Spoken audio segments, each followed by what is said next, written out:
23 मार्च 1987 को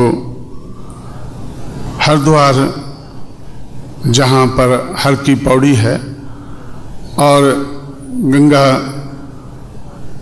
पवित्र मानी जाती है गंदी होने के बावजूद भी, तो वहाँ पर 23 मार्च 1987 को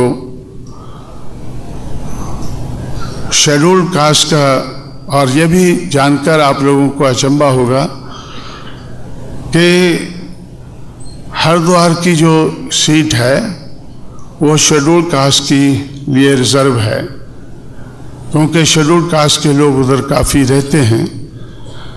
इसलिए 23 मार्च 1987 को वहाँ जब उपचुनाव हुआ, जो शेड्यूल कास्ट मेंबर पार्लियामेंट था वो मरा, तो उसके बाद उपचुनाव हुआ पार्लियामेंट का। हम लोगों ने मायावती को तैयार किया कि आपको वहाँ से हरिद्वार की सीट से आपको चुनाव लड़ना है। जब हमने उनको वो चुनाव लड़ने के लिए तैयार किया, तो मैं सोच रहा था कि इस चुनाव में हमारा मुद्दा क्या होगा, इस चुनाव में हमारा मुद्दा क्या होगा। वो कांग्रेस का मेंबर पार्लियामेंट था जो मरा, तो कांग्रेस की मुखालफत करना ये तो हमारा मुद्दा था ही, सब लोग जानते थे। लेकिन हरिद्वार की सीट पर, रिजर्व सीट पर हमारा मुद्दा क्या होगा।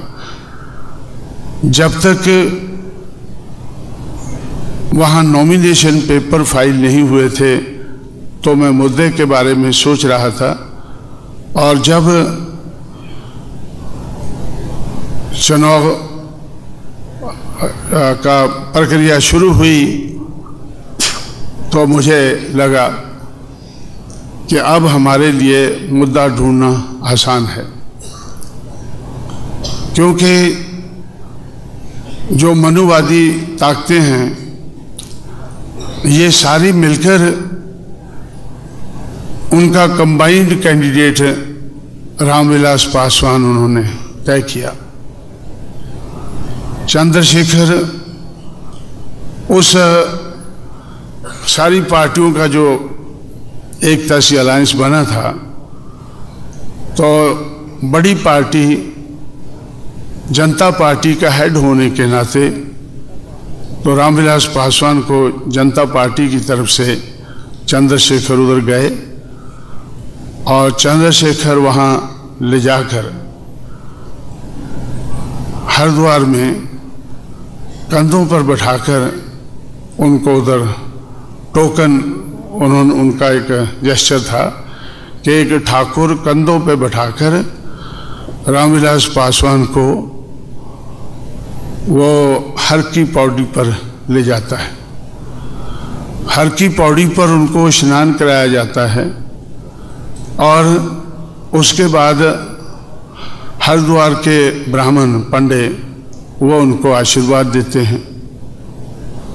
वो उनको आशीर्वाद देते हैं कि भाई तेरी जीत होनी चाहिए, एक ठाकुर कंधों पर बैठा के तेरे को पालकी की तरह से इधर लाया है, और पंडों ने आशीर्वाद दिया है गंगा जल पे, गंगा जल से हर की पौड़ी पर स्नान करने के बाद। तो इसलिए दूसरे दिन पेपरों में हेडलाइन आई कि ये जो अलायंस का कैंडिडेट है रामविलास पासवान, कई पार्टियों का अलायंस है, ये जीतेगा, क्योंकि इन्होंने अपना प्रचार हर की पौड़ी पर स्नान करके शुरू किया है। हर की पौड़ी एक पवित्र जगह है, गंगा के ऊपर एक पवित्र जगह है जिसको हर की पौड़ी कहते हैं। उधर कुंभ का मेला लगता है तो लाखों लोग उधर ठंडे ठंडे पानी में स्नान करने के लिए ठंडे के मौसम में उधर पहुंचते हैं। तो इसलिए रामविलास पासवान की जीत निश्चित है, क्योंकि एक ठाकुर उसको कंधों पर बैठा के लाया और हर की पौड़ी पर उसको स्नान करा के पंडों ने उनको आशीर्वाद दिया है, ब्राह्मणों ने आशीर्वाद दिया है, इसकी जीत निश्चित है। तो दूसरे दिन ही कांग्रेस के कैंडिडेट का बयान आया, जो शेड्यूल कास्ट का की तरफ से कांग्रेस पार्टी का होम मिनिस्टर था यूपी में, उसको कांग्रेस ने मेंबर पार्लियामेंट के उपचुनाव के लिए खड़ा किया, होम मिनिस्टर होने के नाते कि इसके जीतने के ज़्यादा चांसेस हैं। तो उन्होंने कांग्रेस पार्टी ने खड़ा किया और उसका बयान आया कि भाई रामविलास पासवान ने तो अभी स्नान किया है, लेकिन मैं तो बचपन से इधर स्नान करता रहा हूँ, क्योंकि मैं हरिद्वार का ही रहने वाला हूँ। ये तो बिहार से चलकर आया है और मैं तो हरिद्वार का ही रहने वाला हूँ और बचपन से इधर स्नान करता हूँ, इसलिए जीत मेरी निश्चित है। तो हम लोगों ने सोचा कि भाई चुनाव तो हम भी लड़ रहे हैं, रामविलास पासवान को ये सारे विरोधी दल लेकर आए हैं। चंद्रशेखर नंगा होकर धोती लगाकर, पूरा नंगा नहीं हुआ, धोती लगाकर, तो कमीज वगैरह उतार कर वो इसको उठाकर उधर नहाने के लिए आया। और उस वक़्त पैसा लगाने के लिए तो ये एक और ब्राह्मण है, ये कर्नाटका का एक ब्राह्मण है ना जो मुख्यमंत्री रहा उधर, हेगड़े, तो हेगड़े भी साथ में था, हेगड़े भी उसके साथ में था। वो पैसे की थैलियाँ वो लाया था और ये आपका मधु दांडवत है वो भी साथ में था। ऐसे कई लोग थे।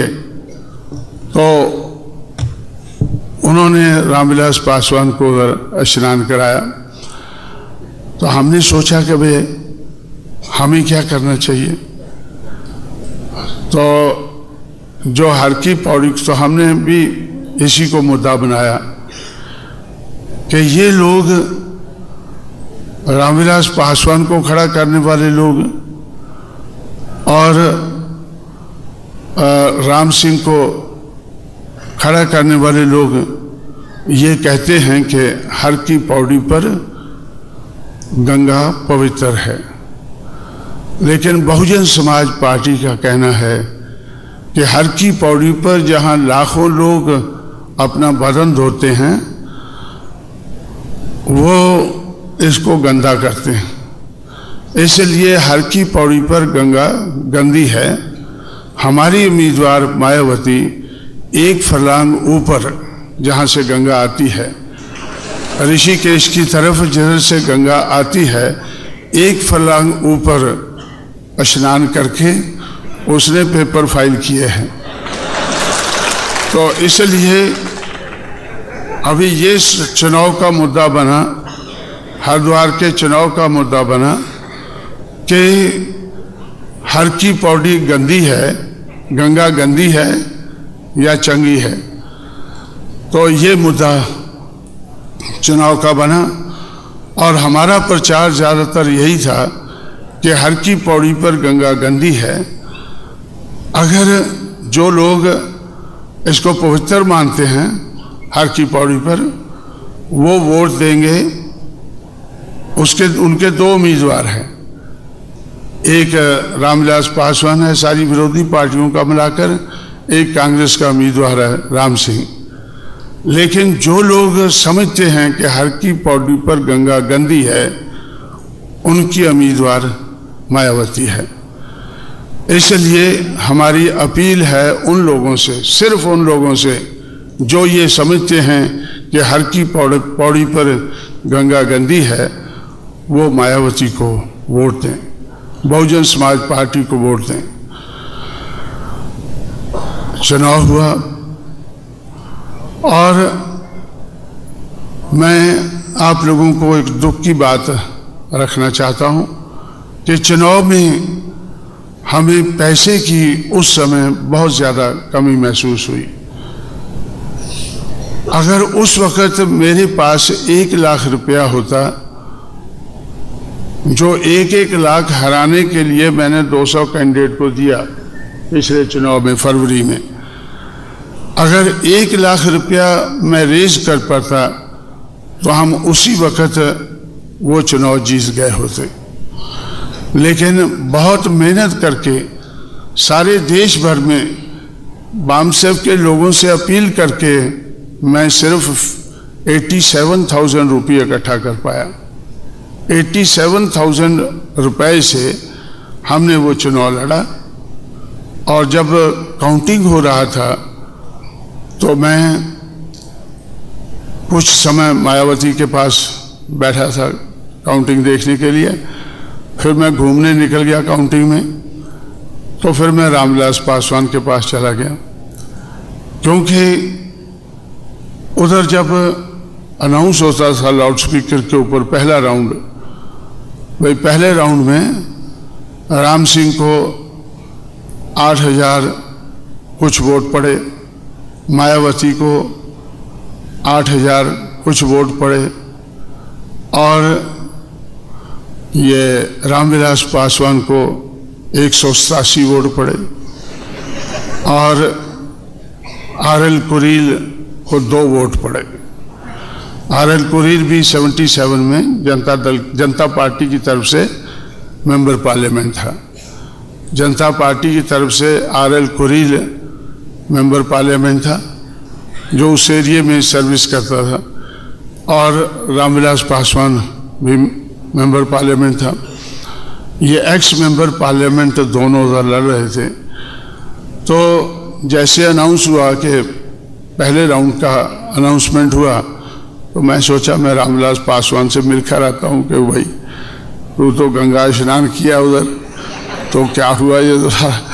तो मैं गया उनके पास, मैंने सोचा यार गंगा पे स्नान करना तेरे को ठीक नहीं बैठा। 187 वोट तो तेरा कुछ भी नहीं है।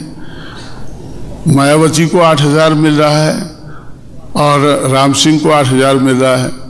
तो दूसरे राउंड का फिर अनाउंस हुआ, तो वो दोनों 15-15 हज़ार का क्रॉस कर गए, और रामविलास पासवान ने भी 200 का टारगेट क्रॉस कर दिया, और कुरील को 13 वोट पड़ गए।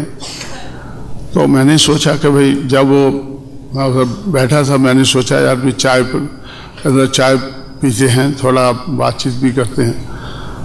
तो चाय मंगाई तो रामविलास पासवान ने, मैं थोड़ा और देखने चला गया इधर उधर। तो जब मैं वापस आया तो मुझे पता चला कि ये तीसरे राउंड का रिजल्ट अनाउंस होने वाला है। वो सुनने से पहले रामविलास पासवान मैदान छोड़कर भाग गया है। तो उस चुनाव का रिजल्ट निकला कि 1,49,000 वोट कांग्रेस को पड़े, और 1,36,000 वोट मायावती को पड़े, और 32,000 टोटल 32,000 रामविलास पासवान को पड़े, और 100 से कम RL कुरील को पड़े। तो जब हमने ये रिजल्ट देखा, जब वो निकल रहा था रिजल्ट, मुझे बार बार ऐसा लगता था कि ये रिजल्ट तो हमारे हक में हो सकता था। मायावती उसी वक्त MP बन सकती थी अगर मेरे पास 1 लाख रुपया चुनाव लड़ाने के लिए होता।